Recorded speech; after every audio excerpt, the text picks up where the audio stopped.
welcome to episode 2 of Soccer and Sixes, the programme that shines a light on remarkable stories from the streets. This week we're looking at the topic of gender equality, and we'll be sharing some powerful stories that have touched our hearts. But before we meet our guests, I'd like to introduce my co-host, Alice Wroe. Hi Alice, how are you today? Hello, I'm very well, delighted to be here with you.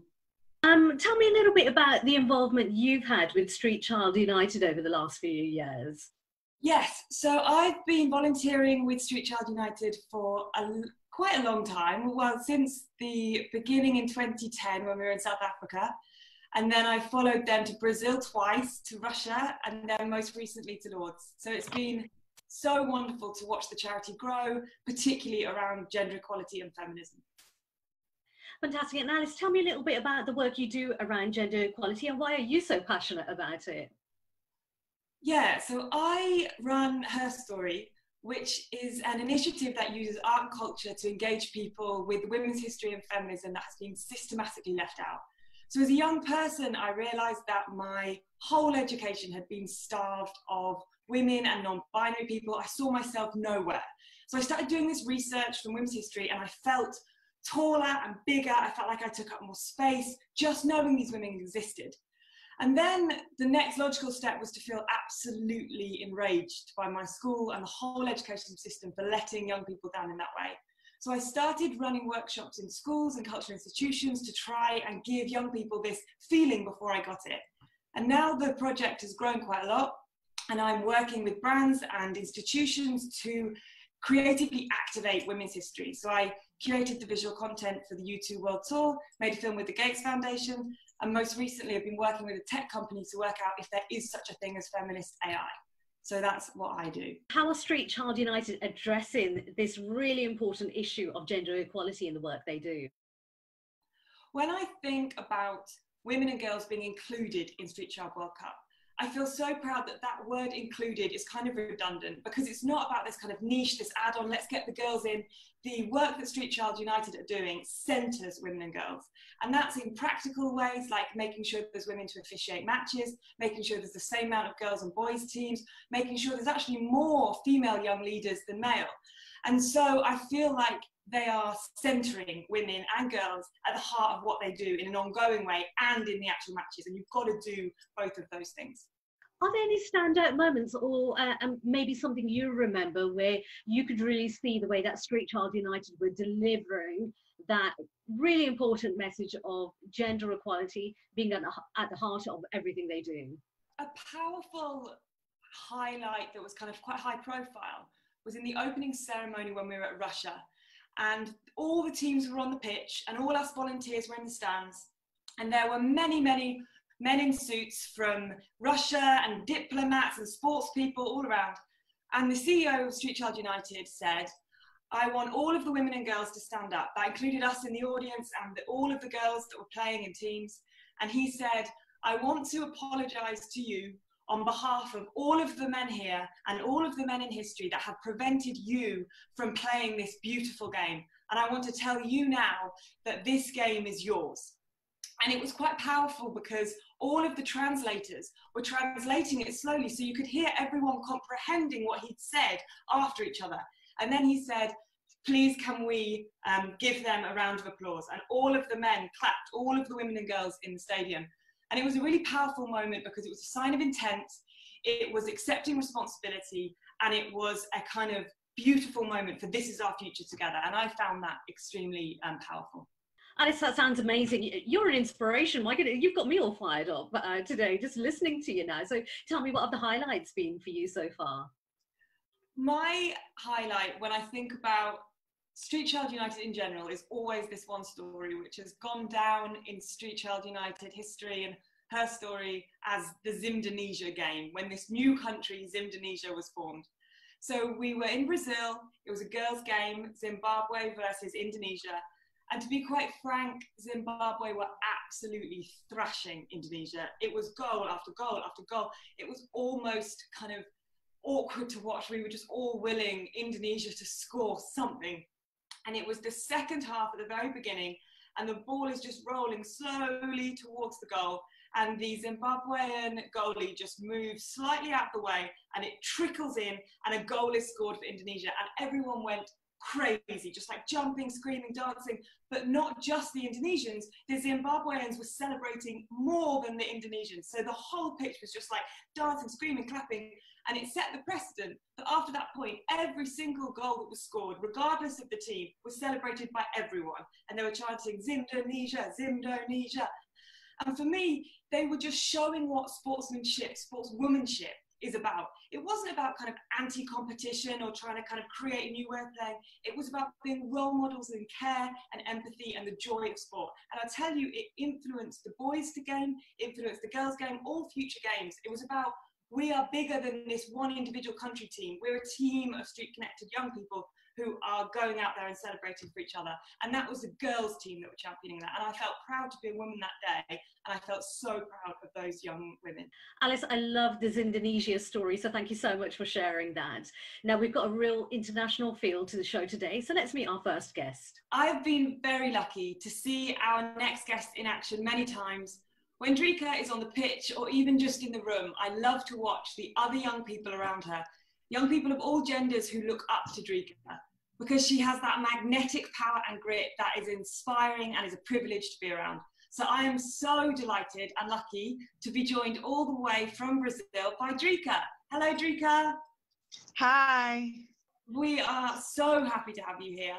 If you could tell us a bit about yourself, Drika, and what it was like to grow up in Brazil. I grew up in a small village in the north of Brazil.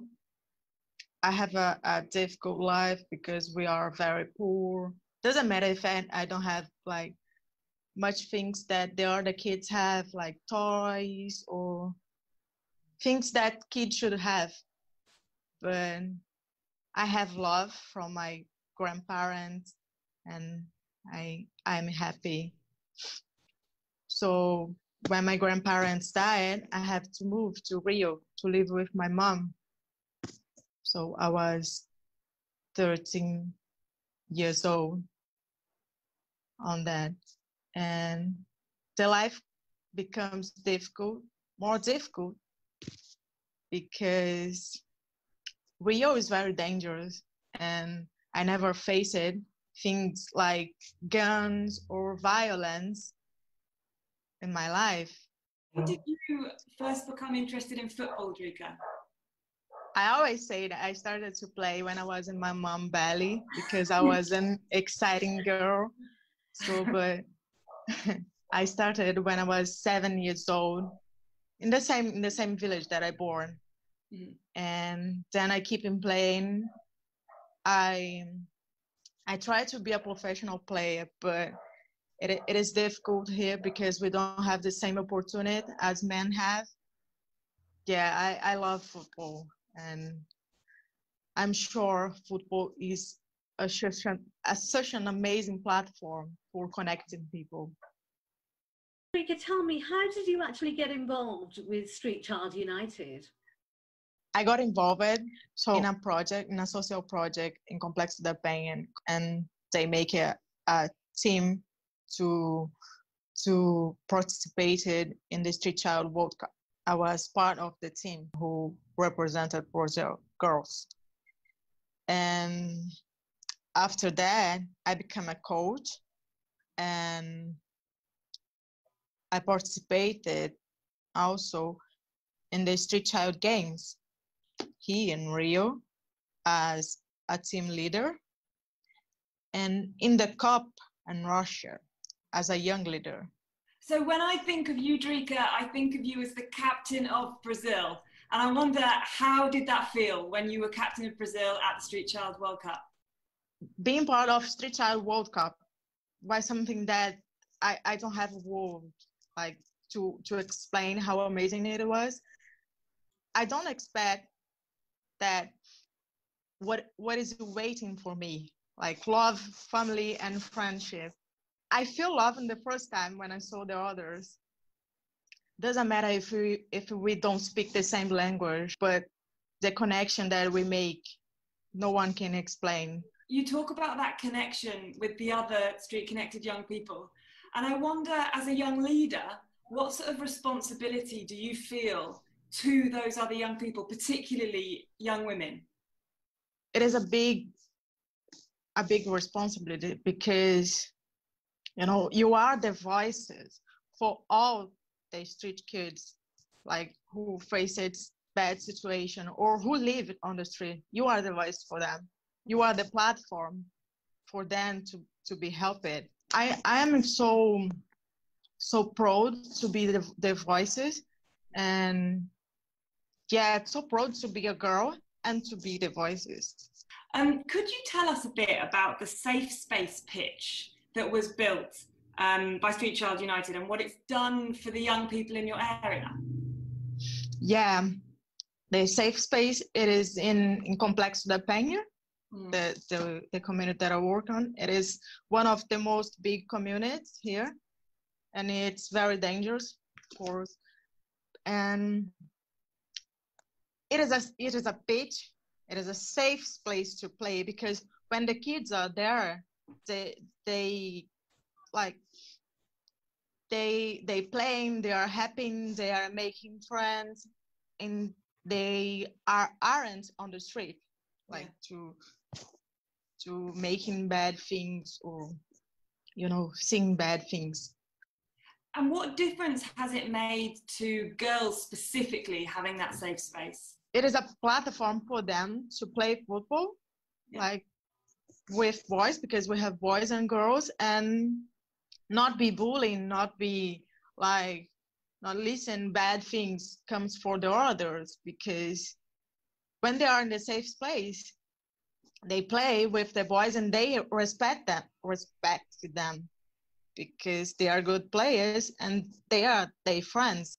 How important is it for you to encourage other girls to play football? You know, I'm sure that the girls that you come across, they look up to you. You're a role model. They look up to you. How important is that to you? Some people, when they think about Brazil, it's only, wow, football. But it is a country for football, but most for boys, not for girls. We don't have the same opportunities here. Like I said before, I try to be a professional player, but I don't have the opportunities. So it is one time in your life, you have to choose like study, work, or football. And you don't have enough time to play football because my family don't have money to support me. It is the same thing that happened with most of girls here. The family don't have money to support. And so, like, to be a role model for them, even if I don't being a professional player, to be a role model for them, it is important for me, and it is grateful. I'm happy for, like, they see me like an inspiration. Drika, if you could give a message of hope to all the wonderful young women you've met through Street Child World Cup, what would you have to say to them? So I would love to say to them to keep going. Doesn't matter if you have faced a bad situation, or if you have a bad life, or if you are poor. It doesn't matter about your color or danger. So just keep going, because like danger, like bullying, like being a girl and have bullying and like the difficult things together, it's like a rock in front of your dreams, and you have to move on. You have to move the rock on. Drika, tell me, how did it feel to make it to the BBC 100 Most Inspiring Women list? That's a pretty amazing achievement. How did you feel? I feel very proud of myself, how I never feel before. So it is something very, very special. So anyone wants to be that. Everyone wants to be that. So I'm very proud. I'm very proud about the girl I I have been come, you know. Fantastic. Drika, thank you so much. You're an absolute inspiration to everyone. We think you're brilliant. So keep doing the fantastic work you're doing.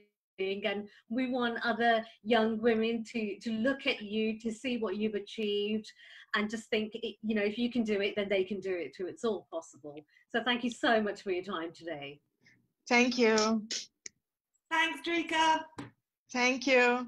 Bye. Street Child United have worked closely with Save the Children India for several years and are proud of this long-standing friendship.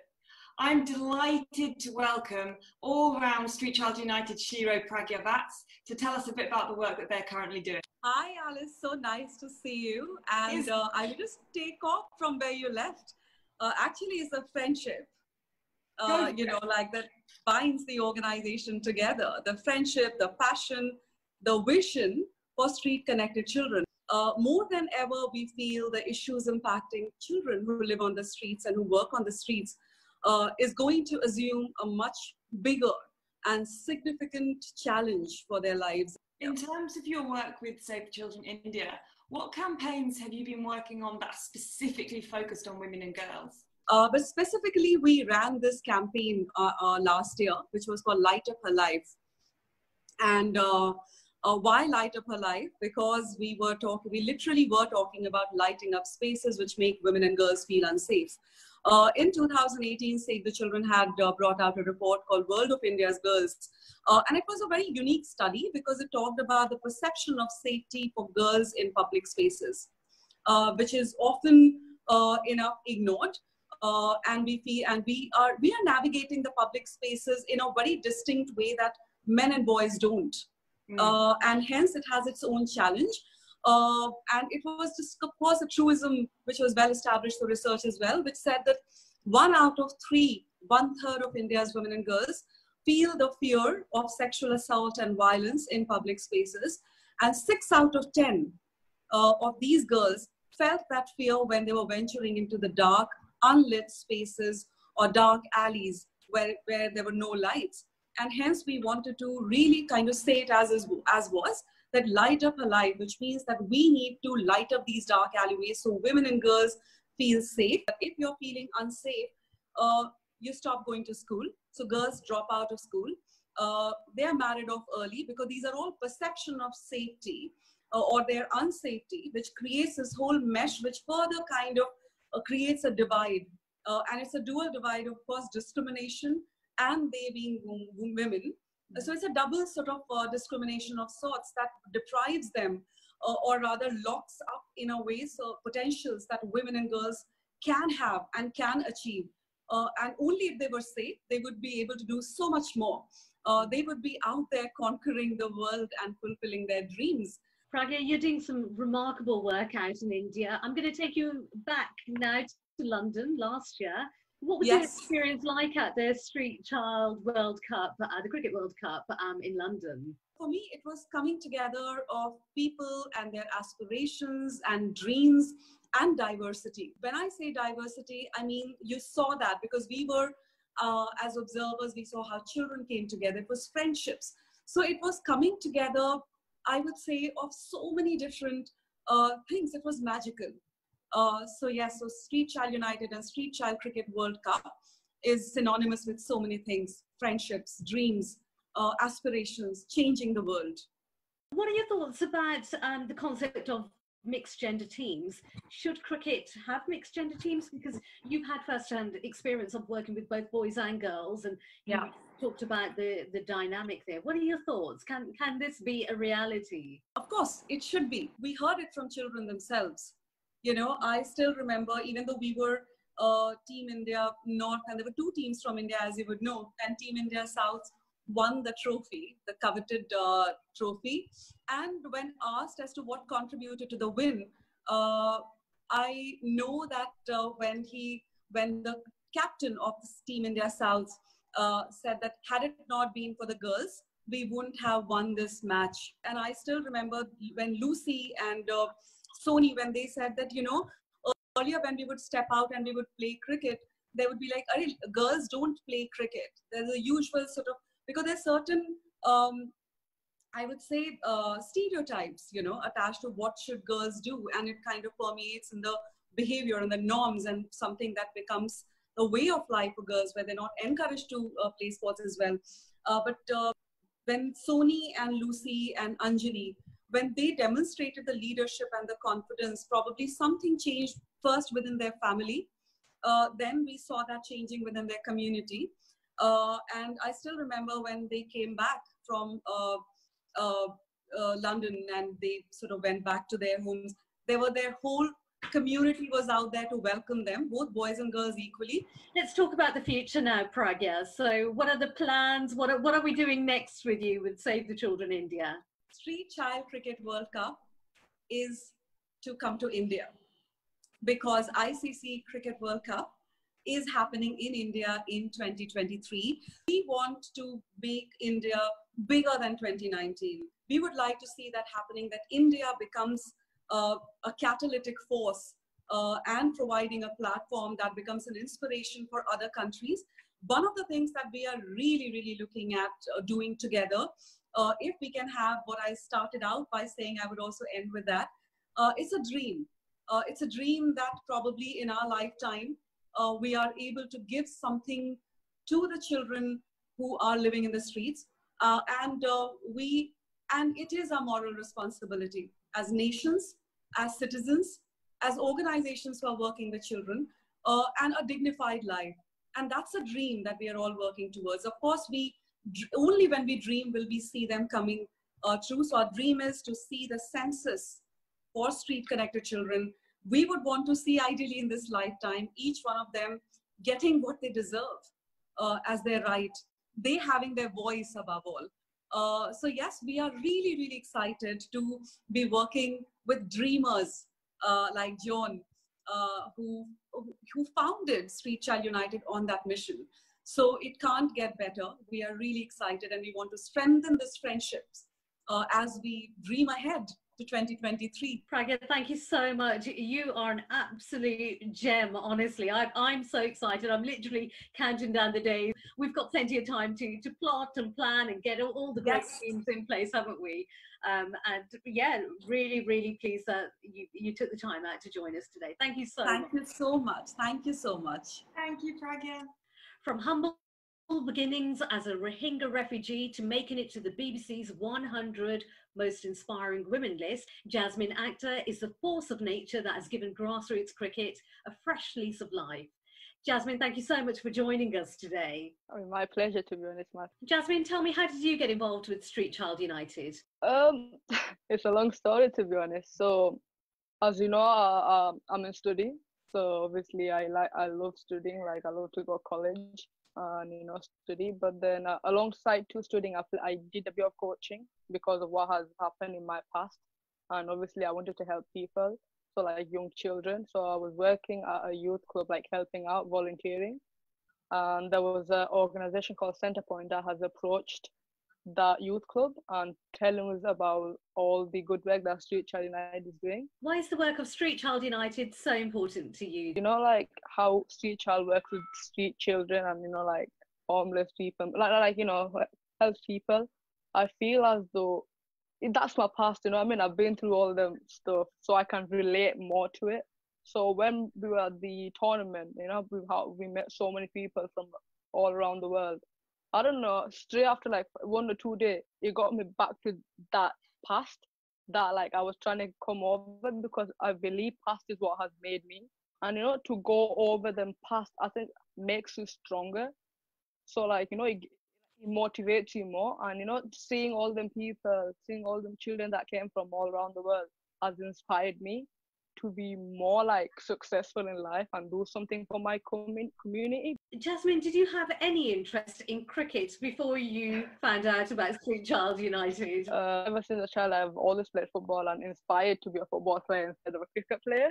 Because obviously at that time, although we knew more about cricket, because the street people used to play cricket with like a stick and any form of paper or something, because obviously we didn't have the facilities at the camp, so we weren't given any kind of equipment to play as child. Like even to go to school, there was no like how we have a sports session. So PE that we did in school, we never had that in there. So obviously alongside to that, like we didn't have enough money to buy all them equipment to play cricket, because obviously you need a lot of stuff to play cricket. Like it's not like football where you just go on the street and play football. But like I said, I've never played cricket, but I think coming to UK has changed my life completely. Like how I looked at life after 2014 is completely changed. And yeah, I got opportunities after opportunities for which I feel grateful about. Jasmine, let's talk about gender equality. What does it mean to you, and why is having women in leadership roles so important? For me, gender equality is a massive part of me. It's like, you know how I play cricket and I'm an Asian girl as well. So I know what that links in, because I've been through so much things. So like, you know, I'll start you off from the beginning, right? So in 2014, right, my mom had met with a car accident. And I feel that is what has changed everything in my life. I started playing cricket, I was made the captain at the school and all. But what happened was, I think, you know how people say some people get jealous of your success? You know, I felt that because, you know, like when we start playing cricket, right, there were so many people, like society start pointing their fingers out and saying, why is there a girls team in our society? Like, is that right to say, oh, 13, 14-year-old kids going through all that? Like, your daughter should not play cricket. And I saw your name on the BBC 100 Most Inspiring Women list. I was like, yes. And now I've met you, I can 100% see why you're on it. How did that feel when you were put on that list? Me?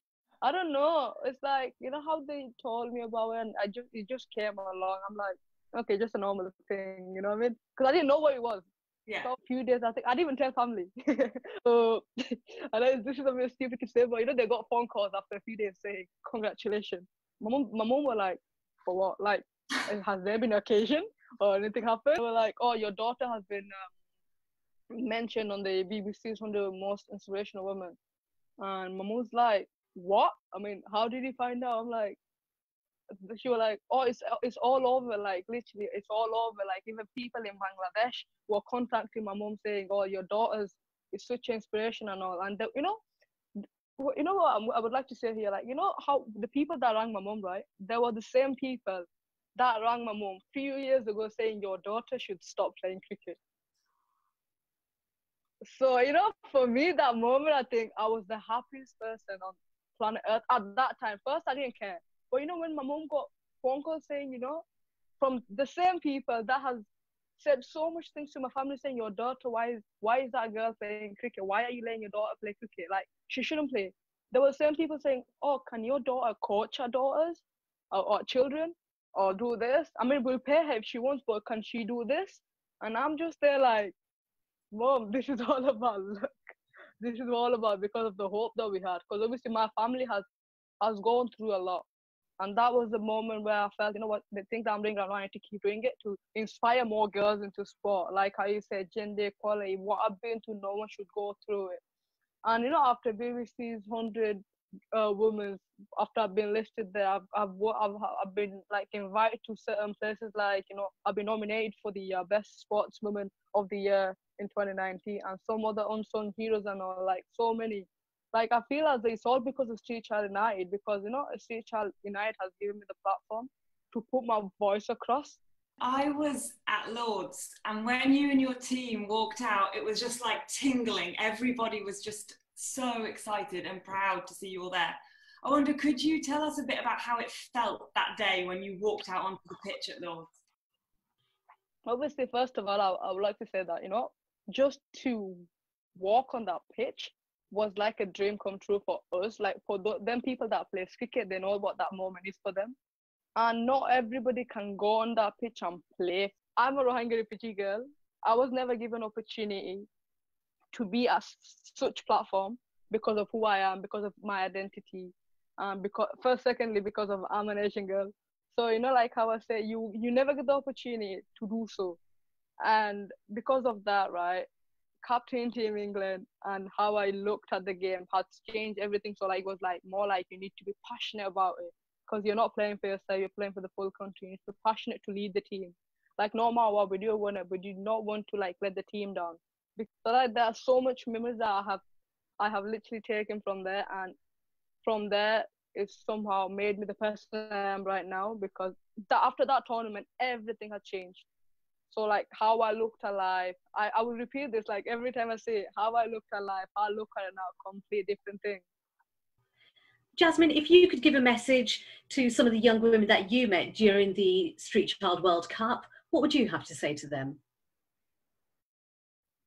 Obviously, I think hope is a massive thing that you need to believe in, because obviously, like I said, I've been through so much things. There's one, like I felt as though I've lost everything, but you know, in my mind there was this thing. I hoped that everything gets all right one day. Like no one points their finger at me or my family, because like I said, my family is my world, and especially my mom. She's my world. So like, you know, that it hurts when someone, you know, like try to like say something to your family.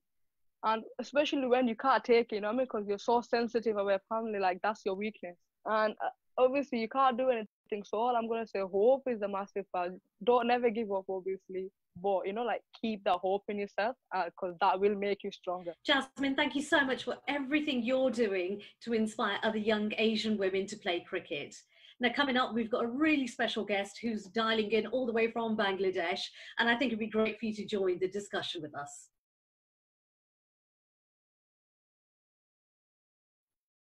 Continuing with our theme of gender equality, we're now really pleased to welcome Bangladesh international cricketer Janara Alam to join the discussion. And we have Jasmine with us again. So welcome both of you today. Firstly, Janara, what's going on in Bangladesh at the moment? How's lockdown life been like for you? First of all, thank you so much for having me. And this time, actually, few days back, we had a lockdown situation. So now it's open by government. Good things is lots of people are getting well. So, but anyway, I'm happy because my family are safe and me also. Janara, what do you think are the main issues around women not taking part in sport? Lots of men are getting so many facilities, ground facilities, and financial support also from their board, and people also, general public also supporting men's team, any kind of team, that football, cricket, any kind of sports. But girls are not getting that type of support, not getting that type of facilities. And another thing is fear, that girls are thinking about fear, that most of girls are thinking that they're being judged by others, and also failure. If they failure, then what people will think about her. Family are always thinking about their daughter, that if my daughter not safe, if my daughter are getting involved in any problem or anything, then it will be big problem for her life, rest of life. I've experienced it myself when I came to Bangladesh in December. I saw all that fear, all them kind of what she was. I can relate it back, because you know, even in Bangladesh when I came here in 2009. So what I saw was like, you know, in here at that time everything was different. Like my personal community did not even like look at girls, you know, to provide them the platform that they need to showcase their talent. So, you know, I think that is the support that everyone needs, like how you say financial support. Like I said, to buy the equipment, to get the facilities, it's not cheap. You need money for all them. And if being as a community, you don't provide them to someone, then you have no right to say to that person, don't do this or don't do that. It's up to you to support them, guide them. You both talked so powerfully about those barriers. And I wonder if another barrier is lack of role models. And obviously you two, both representing your national team, you are those role models. You know, you are the people affecting that change. And what responsibility do you feel in terms of being the role model? Definitely, a professional sports person, kids need to follow them, because they can show the real life, the real thing actually to follow.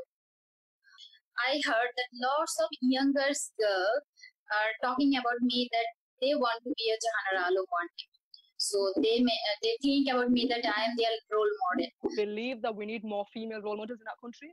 not just our country, in every country, because you know, when a country wins the World Cup, obviously it's not a small game for them, it's not a small trophy for them. I believe as though it creates so much anticipation for the whole entire country. And ever since England has won the World Cup, I think that, like, a lot of people, not just men or boys, there are so many girls that looks up to cricket now, that loves playing cricket. I wonder if either of you have any thoughts on how we can create this culture of equality that we're talking about. What can we practically do to make this sport more equal? You know how we did the Congress with Seychelles United, where we all sat together and spoke about the issues that we were facing, the things that we were good at, the things that we lacked, basically, according to others. I feel as though having them kind of session with each other will make that possible. Janara, what's your take on that? Actually, I think from sports perspective, men's cricket are more popular than women's cricket, and media also covering men's cricket and men's football and all lots.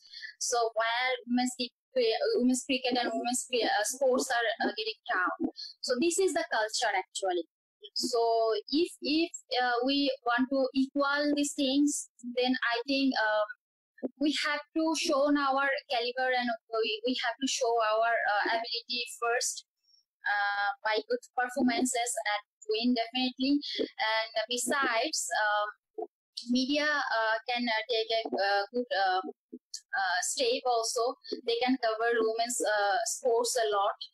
Then it can be more popular like men's sports. So it also can be possible done. If it is done, it can be possible equally. What's your vision for women in sport and gender equality in the future, Janara? What would you like to see? I want to see women's cricket. It will get more popular like men's cricket. So then I think people buying tickets to watch men's cricket.